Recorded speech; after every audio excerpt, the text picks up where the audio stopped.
It's an end of an era. Mohamed Salah leaves Liverpool, and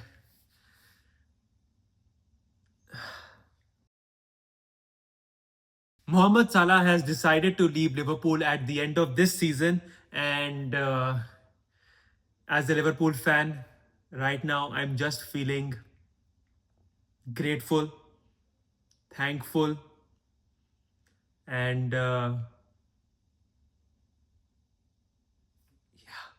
we'll get into the details of how things have panned out, and what it looks for both Mohamed Salah and Liverpool in the coming future. I mean, right now it's just the memories that are flashing by in my mind. So let's have a look at it in a much more proper way.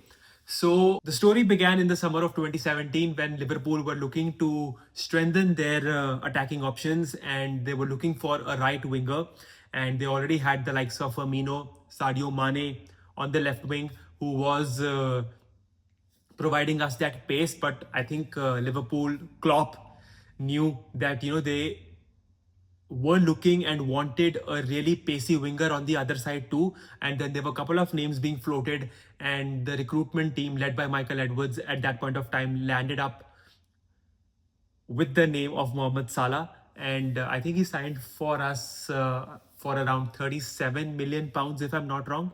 And what a cheap investment that has turned out to be.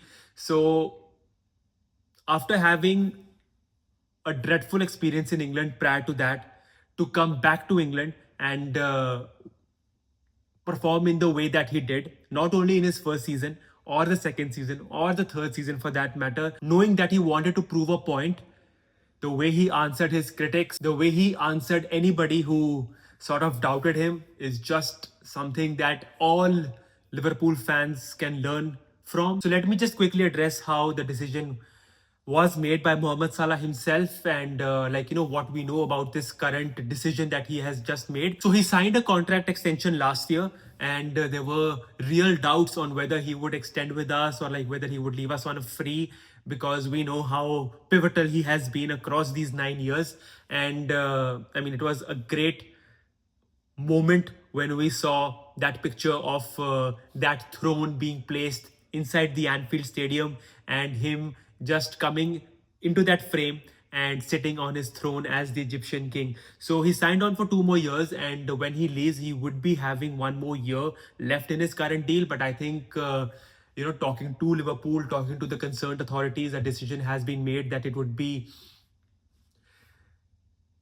mutually agreed upon the fact that he would be leaving at the end of this season. And I mean, it was on the cards, and you can debate on whether this is the right time for him to go or whether this is the right way for him to go. But in these situations, you just have to trust the timing of such events, and instead of just cribbing on the smallest of the details or complaining about whether a certain thing should have been handled much more professionally or in a better way that would suit your personal perspective, you just have to take it on the chin and be grateful enough, be thankful enough of the time, and hopefully it bodes well for him, and more importantly for the club Liverpool, because as fans, not only we want the betterment of our own players, but as I've said numerous times, nothing above the club. So yeah, I mean,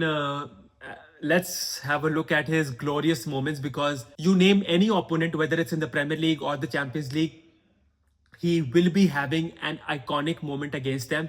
I mean, against Arsenal, who could forget the counter-attack runaway goal that he scored for Liverpool when Jurgen Klopp had just signed him, and even last season, the fact that he scored that second goal for us, which was the equalizer goal at the Emirates, and we all know how pivotal point that turned out to be. Against City, you have had this insane inside the box play that he did, which just bamboozled 3 or 4 City defenders. And at that point of time, you knew that he was something special, and he just stamped his authority on it. Against Everton, we all know that pushing off that Everton defender, getting inside the box, curling his strike to that goal. And Chelsea, I mean, I'm just thinking of these iconic moments, name United. I mean, you can name Watford, you can name Fulham, you can name any team for that matter. And let me know in the comment section, according to you, if you had to rate Mohamed Salah's best three or best five moments for Liverpool, which one would it be? And of course, I mean, I don't want to belittle him by saying the numbers or racking up the records that he has got. I mean, you can just Google it up and you would have a treat in reading them. But there have been other things also where he has impacted the lives of whoever is associated with Liverpool. I mean, I still remember the fact that against Barcelona, when we had that iconic night at Anfield, trailing 3-0, we won 4-0, but he knew that he was injured out of that game, and he still came to Anfield wearing that never give up t-shirt. And this is one of those moments that you remember of him contributing from the off pitch appearances that he did. And those are the things that you would actually miss Mohamed Salah for. Of course, yes, on the pitch, he is a different beast altogether. I mean, if there has been one person who I have had full faith on to play at his best or try, even if the conditions or even if the situations are against us, he would be the first name on my list. And although there have been some off-pitch antics that I have not been a big fan of, I mean, infamously, you can think of that Salah Klopp bust up against West Ham, that interview that he gave after Leeds this season.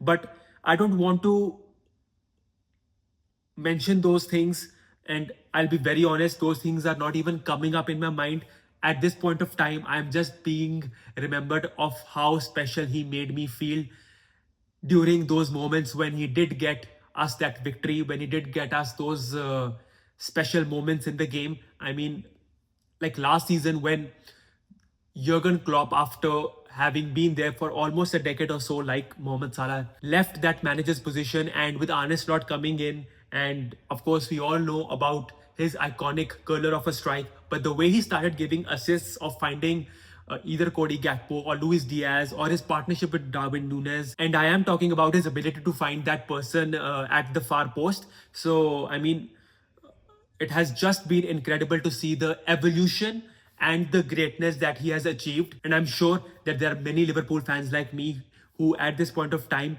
would be feeling humble, who would be having mixed emotions right now, because you knew that now, especially during the last few months, we are sort of pivoting away from his style of play, and you knew that this moment was going to come.